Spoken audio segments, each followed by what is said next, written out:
Private రంగంలో పనిచేసే వారిలో చాలామందికి పీఎఫ్ కటింగ్ ఉంటుంది. కానీ పెన్షన్ ఈపీఎస్ భాగం తరచుగా ఒక రహస్యంగానే ఉంటుంది.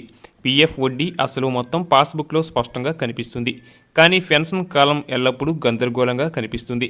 వాస్తవానికి ఉద్యోగుల ప్రావిడెంట్ ఫండ్ ఆర్గనైజేషన్ ఈపీఎఫ్ ఈ పథకం కేవలం పొదుపు పథకం మాత్రమే కాదు, మీ వృద్ధాప్యానికి ప్రధాన మద్దతు. నియమాలలో ఇటీవలి మార్పులు, జీతం పరిమితులకు సంబంధించి కొనసాగుతున్న చర్చలు సాధారణ ఉద్యోగుల మనస్సులలో అనేక ప్రశ్నలను లేవనెత్తాయి. మీరు కూడా ప్రైవేటు ఉద్యోగంలో ఉంటే మీరు కష్టపడి సంపాదించిన డబ్బు ఎప్పుడు ఏ పరిస్థితులలో పెన్షన్ రూపంలో మీకు జమ అవుతుందో అర్థం చేసుకోవడం చాలా ముఖ్యం. ఇక పెన్షన్కు అర్హత పొందడానికి ఈపీఎఫ్ఓ 2 కఠినమైన షరతులను విధించింది.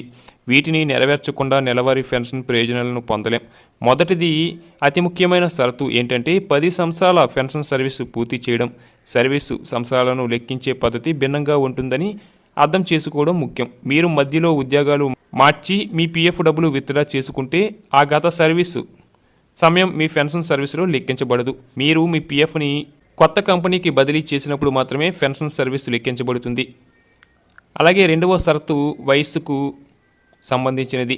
పూర్తి పెన్షన్ పొందడానికి ఉద్యోగికి 58 సంవత్సరాలు ఉండాలి. దీని అర్థం 10 సంవత్సరాలు పొదుపు మరియు 58 సంవత్సరాల వయస్సు కలిగి మిమ్మల్ని జీవితకాల పెన్షన్కు అర్హులుగా చేస్తాయి. ఇక ప్రజలు తమ మొత్తం పీఎఫ్ మినహాయింపులు తమ ఖాతాలో జమ చేయబడిందని తరచుగా అనుకుంటారు. కానీ లెక్క కొంచెం భిన్నంగా ఉంటుంది.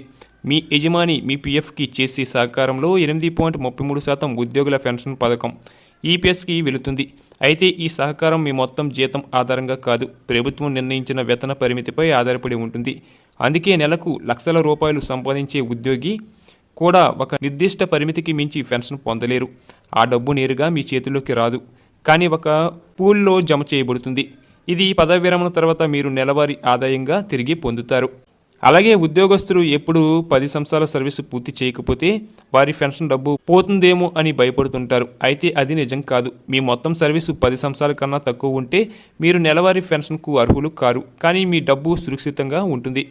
మీ ఉద్యోగాన్ని విడిచిపెట్టిన తర్వాత ఒకేసారి ఉపసంహరణను ఎంచుకోవచ్చు. ఈపీఎఫ్ఓ దీనికోసం ఒక ప్రత్యేక సర్వీసు టేబుల్ని ఉపయోగిస్తుంది. ఈ పట్టిక మీ సర్వీసు సంవత్సరాల ఆధారంగా ఒక కారకాన్ని లెక్కిస్తుంది, దానిని మీ జీతంతో గుణిస్తుంది, తర్వాత మీకు ఒక పెద్ద మొత్తాన్ని ఇస్తుంది.